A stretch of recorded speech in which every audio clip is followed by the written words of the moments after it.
मुझे आपने फीडबैक दिया कि बहुत दिन से दोष दोष दोष की बात कर रहा हूँ, कुछ योग भी बता दो, कुछ अच्छा भी बता दो। तो आज कुछ अच्छा बताते हैं। एक होता है जिसको हम कहते हैं बुध आदित्य योग। बुध मतलब मर्क्यूरी, आदित्य मतलब सन। तो बुध आदित्य योग एक प्रकार का राजयोग बनता है जो कि बहुत ही कॉमन है। स्टार्ट इससे इसलिए कर रहा हूं क्योंकि जब आपको कुंडली देखेंगे तो आप में से 60% लोगों को अपनी कुंडली में ये दिखेगा। इसका मतलब ये नहीं कि रिजल्ट मिलेगा, रिजल्ट किसको मिलेगा, कैसे मिलेगा, वो भी बताऊंगा।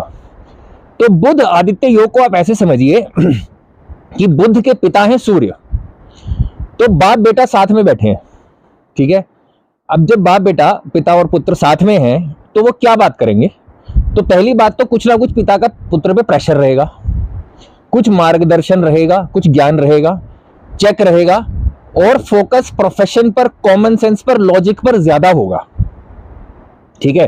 तो ऐसे बंदे के अंदर, ऐसे इंसान के अंदर, जातक के अंदर नॉर्मली कॉमन सेंस होगी, वो कम्युनिकेशन में बहुत अच्छा होगा, वो प्रोफेशन में अच्छा करेगा, और प्रोफेशन पे या प्रैक्टिकल चीजों पे, लॉजिकल चीजों पे उसका फोकस होगा। लेकिन इसमें और भी चीजें हैं, जैसे कि सूर्य जो है ना वो बहुत गर्म प्लैनेट है। आपको पता है ये सूर्य धूप मिलती है, इतना गर्म प्लैनेट है। तो जब भी कोई सूर्य के पास आता है, बहुत पास आ जाता है, तो वो कंबस्ट हो जाता है, सम हो जाता। सम आप कहीं जगह हिंदी में पढ़ेंगे, इंग्लिश में कंबस्ट पढ़ेंगे, सी लिखा मिलेगा आपको उसके साथ में, कहीं जब जहां भी कहीं लिस्ट देखेंगे डिग्रीज के साथ, सब कुछ के साथ। लेकिन मर्क्यूरी जो है, बुध जो है, वो सूर्य के सबसे नजदीक का प्लैनेट है, तो उसने तो पास में रहना ही है। वो सिर्फ सन से 27 डिग्री तक ही दूर जा सकता है। पूरी उसकी ऑर्बिट में सन के चारों तरफ 27 डिग्री का ही वेरिएशन है। एक हाउस होता है 30 डिग्री का, तो ज्यादा चांसेस है कि उसी में होगा, या साथ वाले किसी घर में, लेफ्ट या राइट के किसी घर में, जिसको हम ज्योतिष की भाषा में कहेंगे दूसरे स्थान पर, या द्वादश, दूसरे या 12वें, सेकेंड या 12th पोजिशन पर, या द्वितीय या द्वादश भाव में सूर्य की पोजिशन से, ऐसी जगह पे मरकरी मिलेगा या साथ मिलेगा।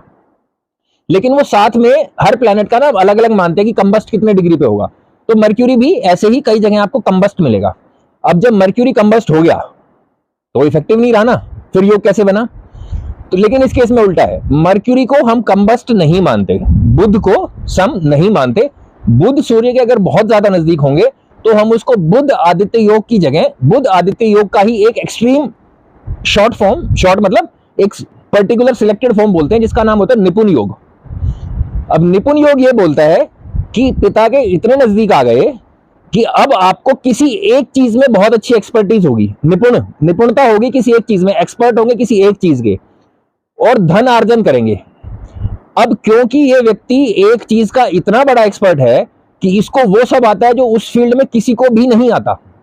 निपुण योग की बता रहा हूं, बुध आदित्य योग में जब मर्क्यूरी कंबस्ट हो, यानी कि सन के बहुत क्लोज हो, तो इसको वो सब आता है जो किसी को नहीं आता। तो किस काम आएगा? ऑब्वियसली इंसान जो काम चाहेगा हो जाएगा, क्योंकि एक्सपर्ट है उस फील्ड में। तो बाय हुक और बाय क्रुक, सही या गलत, किसी भी तरीके से ये उस काम को पूरा करने की क्षमता रखते हैं, तो पैसे भी कमाएंगे, पर उसी तरीके से, सही या गलत, ये हो सकता है। अब कई बार ये रिजल्ट दे रहा है, कई बार नहीं दे रहा है, या कम दे रहा है, ये कैसे पता चलेगा? अब आप एक बात सोचिए, जैसे कि सूर्य है, सूर्य किस समय पर, आपको क्या लगता है किस टाइम का सूर्य हमारे लिए ज्यादा इफेक्टिव होगा, ज्यादा स्ट्रांग होगा, और किस टाइम का कमजोर होगा? भाई सीधी सी बात है, दिन में सूर्य ज्यादा इफेक्टिव है ना, ये तो लॉजिकल है, इसके लिए तो कोई ज्यादा समझने की जरूरत नहीं है। दिन के समय में सूर्य ज्यादा इफेक्टिव है, रात के समय में कम इफेक्टिव है। और दिन और रात कुंडली में कैसे पता लगते हैं? पहला घर सनराइज, 7वां घर सनसेट, ऐसे आइए 12-11 घूमते हुए, ठीक है। मैं ऐसे कर रहा हूं, तो जब आप कुंडली में देख रहे होंगे तो आपको ऐसा दिख रहा होगा, क्योंकि मैं मिरर इमेज में आपको दिख रहा हूं। तो इधर की जो कुंडली है, या आपकी साइड से देखेंगे तो इधर की, यानी कि 7 से लेके 12 तक के जो घर हैं, 7 से लेके 1 तक के इधर वाला, 7, 8, 9, 10, 11, 12 में देखेंगे तो सूर्य ज्यादा स्ट्रांग होते हैं यहाँ पर नॉर्मली, साधारणता। उसके बाद और डिटेल्स में भी आऊंगा। और दूसरी साइड पे थोड़े वीक हो जाते हैं क्योंकि रात के समय का है, ठीक। इसके अलावा अगर हम देखें तो बुध आदित्य योग अगर आपका 3, 6, 8, 12 में बन रहा है, 3rd house, 6th house, 8th house या 12th हाउस, तो यहां भी थोड़ा सा इसका रिजल्ट कम मिलता है, ठीक है। इसी में अगर सूर्य नीच का हो जाए, यानी कि 7 नंबर लिब्रा राशि में, तुला राशि में सूर्य, और ये योग आपका तुला राशि में बन रहा हो, तो सूर्य नीच का हो जाएगा, तो वो रिजल्ट नहीं दे पाएगा। या बुध नीच का हो जाए, बुध नीच का होता है 12 नंबर पाइसिस मीन राशि में, तो वो रिजल्ट नहीं दे पाएगा। या दोनों की डिग्रियां कुछ ऐसी हो, मान लो सूरज 0 डिग्री का है, 1 डिग्री का है, 28, 29, 30 डिग्री का है, तो वो वीक हो जाएगा। Same thing for mercury. अब ये वीक कैसे हो जाता है इसको भी समझना है, थोड़ा सा एक इंटरेस्टिंग सा कंसेप्ट है। एक राशि, एक घर पूरा 30 डिग्री का है, ठीक है, टोटल 360 डिग्री का सर्कल है ज़ोडिएक का, उसमें 12 राशियां हैं, तो हर राशि 360 डिवाइड बाय 12, हर राशि 30 डिग्री होगी। अब उसमें जब ग्रह घुस रहा है, हालांकि इसको हम ओड इवन का कंसेप्ट होता है, इसमें ओड राशि में ये, इवन में ये, लेकिन मोटा मोटा समझिए, जब ग्रह घुसा तो वो बालावस्था में है, फिर वो धीरे धीरे युवावस्था में आएगा, स्ट्रांग हो जाएगा, फिर वृद्धावस्था में चला जाएगा, मृत हो जाएगा। तो अगर बहुत छोटी डिग्री है या बहुत आखिरी की डिग्री है तो कमजोर है। बीच में 15 डिग्री पीक आएगा 0 से 30 के बीच में, तो 15 डिग्री के आसपास होगा, 10 हो, 12 हो, 14 हो, 17 हो, 18 हो, 20 हो तो स्ट्रांग हो जाएगा। जितना जितना सेंटर के नजदीक आता जाएगा उतना स्ट्रांग होता जाएगा, जितना दूर जाता जाएगा वीक हो जाएगा। इसको जब आप किताब में पढ़ेंगे तो कहीं पे लिखा होगा 6 डिग्री तक बाल अवस्था है, कहीं लिखा होगा नहीं 6 डिग्री तक वृद्ध अवस्था है, उसमें कंफ्यूजन में मत पड़ना, बस इतना समझना 15 डिग्री के आसपास जाके स्ट्रांग है, जैसे जैसे दूर जाते जाओगे वीक होते जाओगे, सिंपल सी बात है, ठीक। तो ऐसी कॉम्बिनेशन में वीक होने पे भी गड़बड़ हो सकती है। अब रिजल्ट और ज्यादा स्ट्रांग कैसे मिलेगा, किसी को इसका बहुत अच्छा रिजल्ट भी मिल सकता है अगर यही सूर्य या बुध किसी दूसरे राजयोग में भी है। भाई एक राजयोग तो ये बन गया ना बुध आदित्य योग का, इसके अलावा हो सकता है कोई दूसरा भी बन रहा हो। अगर कोई दूसरा राजयोग भी बन रहा है, तीसरा भी बन रहा है, इन्हीं दोनों में से किसी ग्रह से, तो ये और स्ट्रांग हो जाएंगे। या उच्च के हो, जैसे नीच में मैंने बताया रिजल्ट कम देंगे, उच्च के हो तो यानी कि बुध अगर 6 नंबर की राशि में हो, कन्या राशि में, विर्गो में, या सूर्य 1 नंबर की में हो, एरीज मेष में, तो वो उच्च के हो जाएंगे दोनों, मतलब वो एक ग्रह उच्च का हो जाएगा, जो भी इनमें से उच्च का है तो वो स्ट्रांग हो जाएगा, अपना रिजल्ट दे देगा। या अपनी खुद की राशि में हो, यानी कि सूर्य लियो साइन में हो, सिंह राशि में, या बुध विर्गो जेमिनी कन्या और मिथुन में हो तो भी स्ट्रांग हो जाएंगे। या एक्सॉल्टेशन साइन में हो, उच्च के हो, अपनी राशि में हो, मित्र की राशि में हो तो थोड़े वीक चले जाएंगे। मूल त्रिकोण में होंगे तो सबसे अच्छा उच्च, उसके बाद मूल त्रिकोण, उसके बाद अपनी खुद की राशि, उसके बाद मित्र की राशि, उसके बाद न्यूट्रल राशि, उसके बाद दुश्मन की राशि, उसके बाद नीच का, ऐसे करके स्ट्रेंथ रिड्यूस होती जाएगी, ठीक है। ऐसा कुछ है, लगा इंटरेस्टिंग। तो ऐसे करके रिजल्ट मिलेंगे। अब आप ये देखिए, जब मैं कह रहा हूं कि कोई दूसरा राजयोग भी उसी ग्रह से बन रहा हो तो ज्यादा अच्छा हो जाएगा। कैसे? अब आप इस बात को प्रैक्टिकली ऐसे समझिए, कोई इंसान है, वो चल रहा है ना आजकल, हाँ शार्क टैंक, ठीक है, टीवी में चलता है ना शार्क टैंक, वो फंडिंग देते हैं, वो कुछ कुछ बिजनेस वाले हैं जिनके अपने अपने स्टार्टअप्स हैं, बहुत अच्छे पैसे उन्होंने 1000, 1500, 2000 करोड़ कमाए, अपना बिजनेस बड़ा चलाया, अब वो दूसरों को फंडिंग देते हैं। तो आप सोचिए, मान ले किसी का स्टार्टअप है, इनमें से, इन्हीं 5-6 लोगों में से किसी का स्टार्टअप कॉस्मेटिक्स का है, ठीक। अब उसकी एक्सपर्टीज तो कॉस्मेटिक्स की है, क्योंकि आपने तो कॉस्मेटिक्स में पैसे कमाए हैं।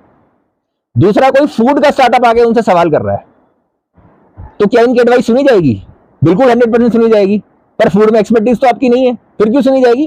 क्योंकि आप एक जगह अपना राजयोग दिखा चुके हैं, आपने एक जगह अपने आप को प्रूव कर दिया। तो जिस व्यक्ति ने एक बार अपने आप को प्रूव कर दिया, जिस ग्रह ने एक बार राजयोग दिखा दिया, वो तो इस पोजीशन में आ गया ना, अब तो उसकी हर जगह चलेगी। तो ऐसा ही होता है। अब अगर ऐसे कोई आपकी कुंडली में राजयोग बन रहा हो, तो दूसरी जगहों पर अगर उसमें कोई दोष भी लग रहा है, ठीक है, वही ग्रह राजयोग भी दे रहा है, वही ग्रह कोई दोष भी दे रहा है, तो वो दोष भी कैंसिल हो जाता है। राजयोग में आने में या ऐसी कुछ स्ट्रॉन्ग सी कॉम्बिनेशन बनने में उसके नेगेटिव इफेक्ट अपने आप हट जाते हैं, वो पॉजिटिव इफेक्ट में आ जाता है ग्रह, चाहे कोई भी हो। लगा इंटरेस्टिंग? बस ऐसा कुछ। तो आज छोटा सा वीडियो बनाया मैंने इस पे, और अगली बार कुछ और बनाएंगे। पिछली बार के क्वेश्चंस में से एक क्वेश्चन मैं दे देता हूं, हालांकि पिछली बार मुझे इन पर्टिकुलर एक ही क्वेश्चन आया जो इतनी डिटेल में मुझसे पूछा गया। आईडी थी इनकी शियोन 6903, ऐसा कुछ नाम था आपका। आपका भी कोई क्वेश्चन हो, बाकी सबका भी, तो आप कमेंट्स में मुझसे पूछ सकते हैं। थोड़ा फीडबैक दीजिएगा, वीडियो कैसा लगा, अगली बार क्या देखना चाहेंगे। अभी मैं सोच रहा हूँ इसके बाद चंद्र बुध योग पे बताऊंगा, जैसे सूरज और ये बाप बेटा हो जाते हैं, ऐसे चंद्र और बुध माँ बेटा हो जाते हैं, ठीक है। तो अगली बार उस पर बनाऊंगा, शायद कल ही बना दूंगा। और वीडियो प्लीज लाइक कर दीजिए, कीजिए, सब्सक्राइब कर दो चैनल, यार सब्सक्राइबर बढ़ाने बंद कर दिए आपने मेरे। चलो आज इस पे आते हैं, शियोन जी की बात करते हैं। एक तो पहली बात तो शियोन 6903, आप नाम थोड़ा सा क्लियर रखेंगे तो पता चल जाएगा कि मैं बात किससे कर रहा हूँ, ठीक। आईडी थोड़ी सी क्लियर अपनी बनाइए, या फिर वो वैसे भी जरूरी है, अगर आप अपना नाम क्लियरली नहीं बता रहे, मतलब आपको अपने नाम में कुछ कंफ्यूजन है, कॉन्फिडेंस की कहीं ना कहीं कमी है, ठीक है। कॉन्फिडेंस की कमी कुंडली में भी दिख रही है, और आपने लिखा था कि ये आपकी बहन की कुंडली है। मुझे ऐसा नहीं लग रहा है, हो सकता है मैं गलत हूं, मुझे ऐसा लग रहा है ये आप ही की कुंडली है, और आप ही वो बहन है जिसकी ये कुंडली है। चलो कोई बात नहीं, इस पे आते हैं। देखिए आपकी कुंडली में चंद्रमा 9वें घर में है, उनके स्वामी हैं बुध, बुध चले जाते हैं छठे घर में, जो कि बुध के लिए कोई बहुत अच्छी पोजीशन नहीं है। ऊपर से बुध नीच के हो जाते हैं वहां पे, ठीक है, छठे घर में नीच के हैं बुध आपकी कुंडली में, तो इसलिए चंद्रमा की पोजीशन खराब हो जाती है। दूसरी बात, हालांकि पांचवें घर से बृहस्पति की दृष्टि आती है, लेकिन सातवें से शनि की दृष्टि भी आपकी कुंडली में नौवें घर पे आती है, चंद्रमा पे आती है। शनि की दृष्टि के कारण और खुद अकेले होने के कारण, आसपास कोई दूसरा ग्रह है नहीं और जिस घर में खुद बैठे हैं उसका स्वामी भी नीच का हो गया, इसलिए मून की सिचुएशन खराब है। आपकी मदर की हेल्थ भी खराब रहती होगी, आप देखिएगा, ठीक है, ये दिक्कत है और इसलिए आपकी ये पोजीशन खराब है। आप शिव जी की आराधना कीजिए, अपनी मेंटल हेल्थ का ध्यान रखिए, डॉक्टर को दिखा लीजिए, बस यही है। ज्यादा चक्कर में नहीं पड़ना, आराम से सो, मेडिटेशन करो, शिव जी की आराधना करो, चंद्रमा को जल चढ़ाओ, माँ का ध्यान रखो, उतना काफी है। अगर टोटके वाला उपाय पूछना है तो मैं बताता हूं, अगर माँ है तो माँ के पैर धो, ठीक हो जाएगा। और क्वेश्चन आपका शादी के बारे में था, शादी कब होगी? तो देखिए इनकी शादी में कुछ कुछ प्रॉब्लम्स हैं, ठीक है, प्रॉब्लम्स मैं बता देता हूँ। एक तो सातवें घर का मंगल है, तो वो मैरिज में झगड़े करवाएगा, मांगलिक दोष देता है सातवें घर का मंगल। सातवें घर का सूर्य भी है उच्च का, सातवें घर का सूर्य, मैंने पहले भी जब मैरिज की आई थिंक 7th हाउस में बात की थी या किसी वीडियो में मैंने बताया था कि सातवें घर का सूर्य जो है वो अच्छे रिजल्ट नहीं देता है। इस कॉम्बिनेशन के लिए पुरानी किताबें बोलती हैं कि पत्नी ही मृत्यु का कारक बनेगी। ऐसा नहीं है, क्योंकि ये ऐसा मतलब एग्जैक्टली नहीं है, लेकिन ये है कि दुख मिलेगा, क्योंकि सूर्य की बड़ी ईगो होती है, ठीक है, ईगो है, एनर्जी है, हीट है, तो वो ईगो आपको पार्टनर में मिलेगी। पार्टनर अपनी ईगो में रहेगा, सेल्फ ऑब्सेस्ड रहेगा, अपने से मतलब रखेगा और आपको परेशान रखेगा, ठीक है। तीसरी चीज इसमें आती है सातवें घर का शनि, तो शादी तो होएगी पक्का, ये तो क्लियर है, क्योंकि शनि जहां आएगा वो रिजल्ट तो देगा ही देगा, काम तो होगा ही होगा, लेकिन शनि भी शादी में परेशान करेगा, मंगल भी परेशान करेंगे, सूर्य भी परेशान करेंगे। तो ये तीनों चीजें आपके में बन रही हैं। ऊपर से सूर्य नीच के हैं यहाँ पे, सॉरी शनि नीच के हैं, सूर्य उच्च के हैं सातवें घर में। ऊपर से इमोशनल हेल्थ खराब हो गई, इसलिए आपको शादी में समस्या रहेगी। आप इसके उपाय कर लीजिएगा, और मेरी माने तो अभी कम से कम 2025 तक आप शादी मत कीजिएगा। 2 साल और 1-1.5 साल 2 साल और रुक जाइए, उसके बाद करना, ताकि आप में थोड़ी सी मेच्योरिटी आ जाए और आप इन चीजों को थोड़ा सा बेटर हैंडल कर सकें। 2025 तक आपका योग भी नहीं बन रहा है, दिसंबर 2025 के बाद शादी का योग बनेगा, तो आई थिंक वो ठीक टाइम है। आप तब तक अपनी थोड़ी इमोशनल हेल्थ पे काम कीजिए, अपनी फिजिकल हेल्थ पे भी काम कीजिए, थोड़ा फिटनेस का ध्यान रखिए, ठीक है। ये सब रहेगा। बाकी किसी का क्वेश्चन हो तो आप भी मुझसे पूछ सकते हैं, मैं आता रहूंगा। फीडबैक जरूर दीजिएगा कमेंट करके, और चैनल को प्लीज सब्सक्राइब कर लीजिएगा। नमस्कार।